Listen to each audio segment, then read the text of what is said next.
Welcome to PM7 politics. రాష్ట్రానికి భారీ పెట్టుబడులే లక్ష్యంగా దావోస్ పర్యటనకు వెళ్లిన ఏపీ సీఎం చంద్రబాబు వరుసగా పారిశ్రామికవేత్తలతో భేటీ అవుతున్నారు. తాజాగా ఆయన మైక్రోసాఫ్ట్ మాజీ సీఈఓ బిల్ గేట్స్ తో సమావేశమయ్యారు. ఈ భేటీలో మంత్రి నారా లోకేష్ కూడా పాల్గొన్నారు. ఉమ్మడి రాష్ట్రంలో సీఎంగా ఉన్నప్పుడు మైక్రోసాఫ్ట్ పెట్టడంతో హైదరాబాద్ రూపురేఖలు మారిపోయాయని బిల్ గేట్స్ కు చంద్రబాబు ఈ సందర్భంగా గుర్తు చేశారు. ఏపీలో ఏర్పాటు చేయనున్న ప్రపంచ స్థాయి ఏఐ యూనివర్సిటీ సలహా మండలిలో భాగస్వామ్యం వహించాలని ఆయన బిల్ గేట్స్ ను కోరారు. దక్షిణ భారత్ లో గేట్స్ ఫౌండేషన్ కార్యకలాపాలకు ఏపీని గేట్ వేగా నిలపాలని మంత్రి లోకేష్ కోరారు. శరవేగంగా అభివృద్ధి చెందుతున్న ఏపీలో ఐటీ అభివృద్ధికి సహాయ సహకారాలు అందించాలని విజ్ఞప్తి చేశారు. మీ అమూల్యమైన సలహాలు ఏపీలో ఐటీ అభివృద్ధికి దోహదం చేస్తాయని బిల్ గేట్స్ కి తెలిపారు.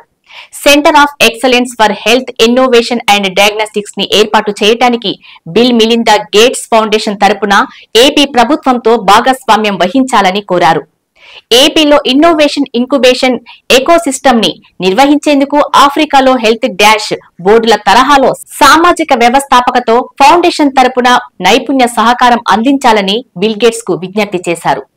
ఫౌండేషన్ సహకారంతో స్థానికంగా ఉత్పత్తులపై ప్రపంచ ఆవిష్కరణలను అమలు చేసేలా ప్రభుత్వం పనిచేస్తుందని హామీ ఇచ్చారు.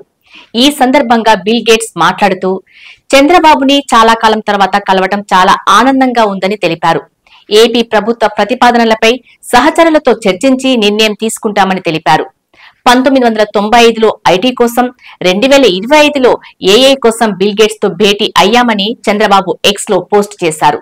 ఎన్నో ఏళ్ల తర్వాత బిల్ గేట్స్ ని కలవటం చాలా ఆనందంగా ఉందని అన్నారు చంద్రబాబు. ప్రపంచ ఆర్థిక సదస్సు కోసం దావోస్ వెళ్లిన ముఖ్యమంత్రి చంద్రబాబు 3వ రోజు కూడా పెట్టుబడుల వేట కొనసాగించారు. గ్లోబల్ కార్పొరేట్ కంపెనీల ప్రతినిధులతో సమావేశమై ఏపీలోని అవకాశాల గురించి వివరించారు. గూగుల్ క్లౌడ్, పెప్సికో, పెట్రోనాస్ సంస్థ ప్రతినిధులతో చర్చించి ఏపీలో పెట్టుబడులు పెట్టాలని చంద్రబాబు కోరారు. ఏపీలో డేటా సెంటర్లు ఏర్పాటు చేయాలని సెమాసెక్ హోల్డింగ్స్ భారత్ రవిబాబు లాంబాను మంత్రి లోకేష్ కోరారు.